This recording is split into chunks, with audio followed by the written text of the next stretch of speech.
What's going on, everybody? This is Afro Think Tank. Soldiers expose the lack of security and preparation that Donald Trump and Pete Hegseth gave them during the height of the bombing of the Iran-Trump war, which is really, an illegal war waged by Trump in order to subjugate a group of people. Just pure, unadulterated racism on the highest scale.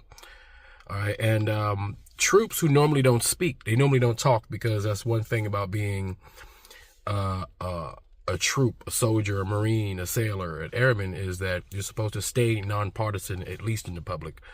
But in this case, when egregious, almost criminal negligence takes place, troops have to say something. And when troops start to say something, you know it's serious.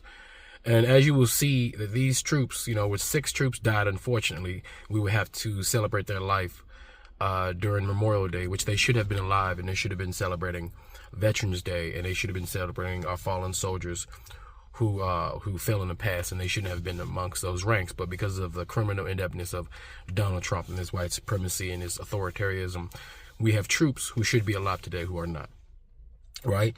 And just like the Republicans had they was falsely pissed off at the Benghazi situation when it was alleged that the Obama administration was being irresponsible, and that led to the death of a diplomat.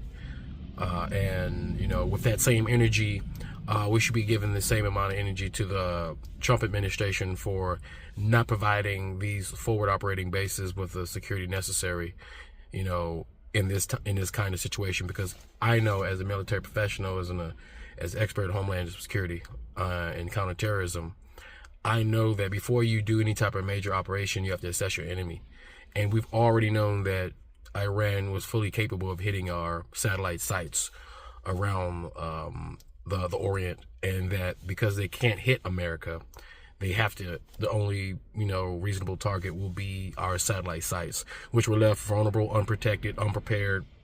And this just shows you how we have too many unqualified individuals running the United States military, running the government. And it just goes to show you what happens when you make an uneducated vote. Elections have consequences. As you can see, we're suffering some serious consequences. And sometimes those consequences result in people dying. That's just the way of the world. And hopefully we learn a lesson from this, which, if history says anything, a certain segment of society will not learn that lesson because they don't have a problem with it, right? But anyway, it's important that we highlight our soldiers who do the work, right? And who have to suffer the consequences of actions of rich men who steal resources and who want to gain power and who want to dictate what other countries do, affecting their sovereignty for the sake of capitalism. But anyway, you guys tell me what you think in the comment section. It's Afro Think Tank. Learn something, teach something. I'm out. Into the Iranian drone attack on an American military post in Kuwait. That attack killed 6 soldiers, including Master Sergeant Nicole Amer from White Bear Lake. Secretary of Defense Pete Hegseth said that the post was fortified and the drone swept through those defenses. But more soldiers are now coming forward to dispute that account. Jonah Kaplan has been following this story for months. He joins us now from New York. Hi there, Jonah. Hi, Amelia and Aaron. If you remember, this was the deadliest attack on U.S. troops in the war and the worst since 2021. It happened on the second day of the war, March 1st. Before, we learned from surviving soldiers about the lack of aerial fortifications. Now others are coming forward to describe what they call a failure when it came to emergency preparedness. Master Sergeant Anne Marie Carrier was right next to Amer when the drone hit. I instantly started screaming her name. Soldiers commandeered vans and scrambled to find the nearest Kuwaiti hospital. Carrier says her best friend was still breathing as they set out for help. Shortly after arriving at the hospital, Amer died. Was the Army prepared for a mass casualty event like this? No, we didn't have any training for that. The attack was the deadliest against U.S. troops since 2021. Defense Secretary Pete Hegseth said this the day after.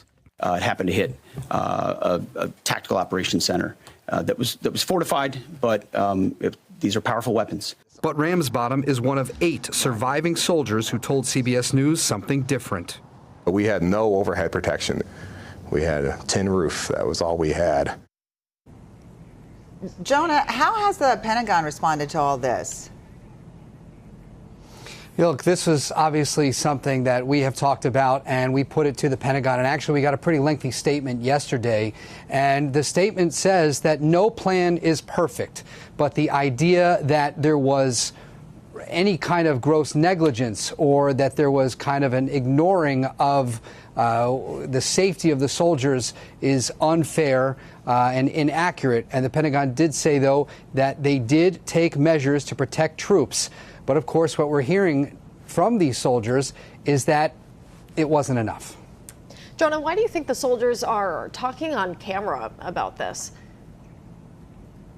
It's an important question. The second soldier we heard from was Major Stephen Ramsbottom, and he's a career soldier. He's been in for nearly 40 years, and he had 2 deployments beforehand, one in Iraq, one in Afghanistan. And after speaking with a lot of them, I think it has a lot to do with part of their grief for their colleagues who have lost, and to support the ones who are still injured. It's also part of their own recuperation. You know, they find it cathartic and part of their own recovery. They also recognize that there are soldiers still in theater, right? The ceasefire could be, it could end any minute now, right? And so we could go back to combat. They want to make sure that this doesn't happen again. And what about investigations, Jonah? Do we know about any into this incident? Certainly. We know that the Pentagon has said there's going to be an investigation. And look, there's certainly going to be push from these soldiers, and we know of their families. I've spoken to not just these soldiers, but the families of these soldiers. They're not the only ones, the servicemen and women who are making sacrifices and giving their all. The families of those who are injured and killed, they give so much to this country, and so they're also asking for investigations. Tammy Baldwin today, the senator from Wisconsin, she actually questioned the Army Secretary, Dan Driscoll, about our report today on Capitol Hill, and we know that there are going to be more opportunities for government officials to testify and to answer questions from lawmakers. All right. Thank you. Jonah, live for us. We appreciate it. Thanks. Free Sudan! Boycott diamonds and gold! Free Sudan! Boycott diamonds and gold! We most definitely cannot forget about the people of Sudan. Thanks for watching Afro Think Tank. Don't forget to like, share, and subscribe. And follow me on Substack and Patreon for more content. Remember, it's Pan-Africanism or nothing.